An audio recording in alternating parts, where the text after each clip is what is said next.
Ahoj! Dnes si vysvetlíme, čo sa skrýva za obrázkami, ktoré denne vidíš na obrazovke. Zistíš, čo znamená rastrová a vektorová grafika a prečo nie je jedno, v akom formáte obrázok uložíš.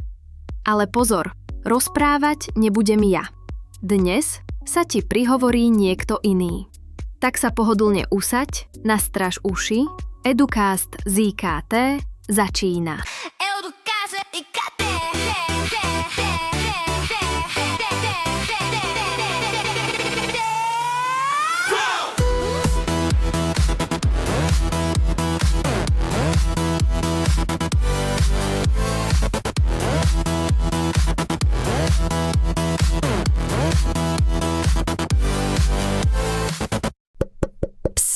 Ahoj, to som ja, Pixel. Nevidíš ma, ale to je v poriadku. Som tu. Dám ti malú nápovedu. Pozri sa na obrázok pred sebou. Vidíš ho? Všetky tie farby, tvary, tiene, to všetko som ja. Teda ja a niekoľko miliónov mojich kamarátov. My Pixeli sme tí maličkí hrdinovia obrazoviek. Každý z nás má svoju farbu a presné miesto. Keď sa spojíme, vytvoríme fotku, tapetu, aj tvoju obľúbenú selfie. Spolu dokážeme vytvoriť svetlo, tieň, aj úsmev.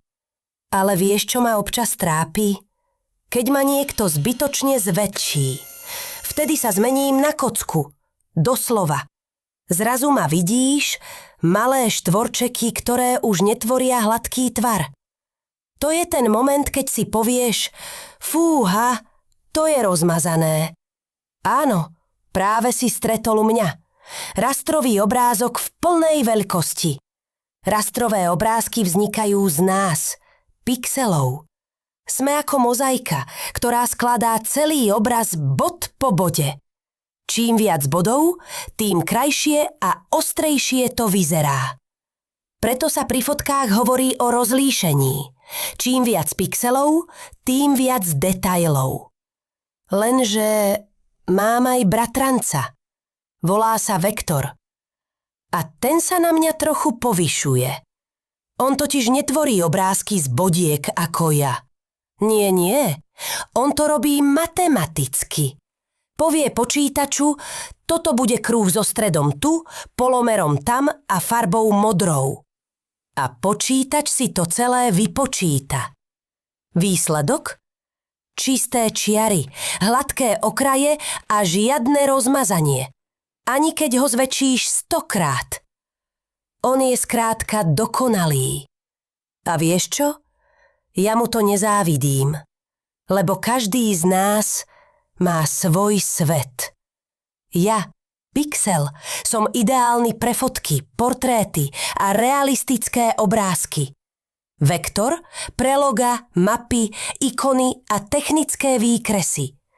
On používa tvary. Ja používam body. On sa riadi rovnicami. Ja svetlom. A keď spolupracujeme, vznikne naozaj dokonalé dielo. Keď ma chceš uložiť, potrebuješ si vybrať, do akej krabičky ma dáš. Voláme to formáty. Napríklad BMP. Žiadna kompresia, ale zaberám veľa miesta. JPEG.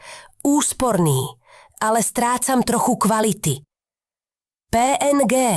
Moderný a priehľadný. Ideálny pre web. GIF. Môj šialený kamarát, čo sa rád hýbe. TIFF, profík pre tlač, ťažký, ale precízny. A potom sú tu aj vektorové formáty.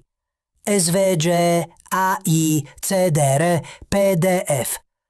Tie patria môjmu bratrancovi. Tam sa neukladáme my, pixely, ale vzorce a tvary. Vieš, je to fascinujúce.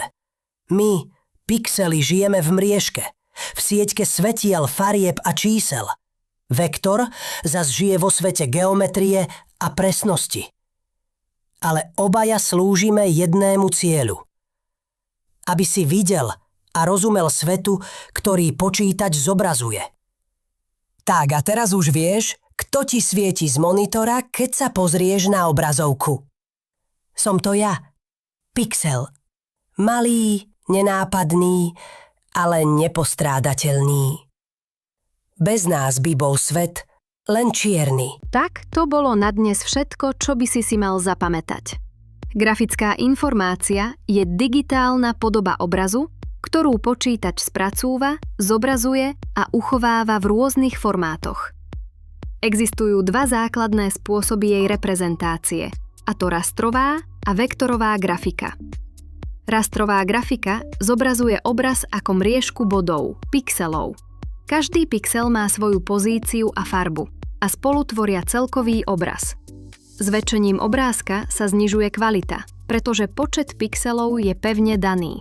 Používa sa najmä vo fotografiách a realistických obrázkoch. Vektorová grafika naopak opisuje obraz matematicky, a to pomocou čiar, kriviek a tvarov. Tieto objekty sú definované súradnicami, farbou a obrysom. Vektorové obrázky sa dajú ľubovoľne zväčšovať bez straty kvality, preto sa využívajú pri tvorbe log, ikon, máp a technických výkresov. Medzi najpoužívanejšie rastrové formáty patria BMP, JPG, PNG, GIF a TIFF.